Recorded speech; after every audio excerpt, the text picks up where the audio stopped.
In America, until the railroads came along, there was no convenient way to transport goods by land.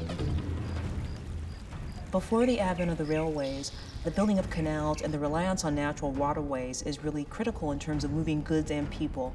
And so a lot of the major early settlements are along bodies of water. New York made the decision to construct a canal. It went all the way through to the Great Lakes. Those who were in Baltimore said, this is a real problem because now New York is acquiring all these goods from the Midwest and we're not thriving on this trade. Baltimore cannot build a canal over the Appalachian Mountains, but what they can do is construct a new railroad that will go through the mountains and will provide that connection. And in 1827, they begin to construct what will become the Baltimore and Ohio Railroad. The technology of building railroads was still in its infancy. So the labor required without large machinery to help was a pick and shovel kind of operation, and in difficult terrain, on mountainsides, hillsides, fording rivers, building bridges, boring tunnels. That was incredibly difficult and dangerous work.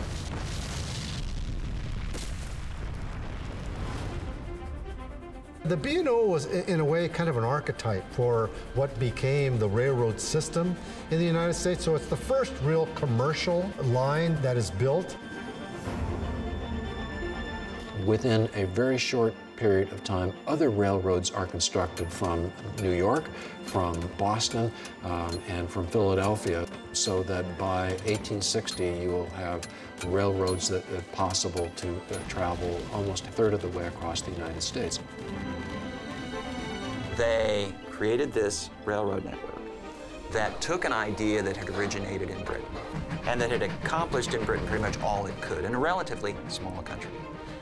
Adopted in America, it went to continental size, and it showed what railroads could really accomplish.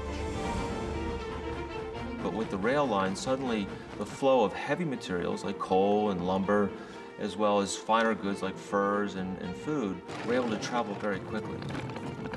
The result of this was to launch the United States on its path to world economic predominance. It created new towns, it created new cities, it created new bases for trade. It gave rise to American capitalist expansion. It transformed American life, I think, in really significant ways.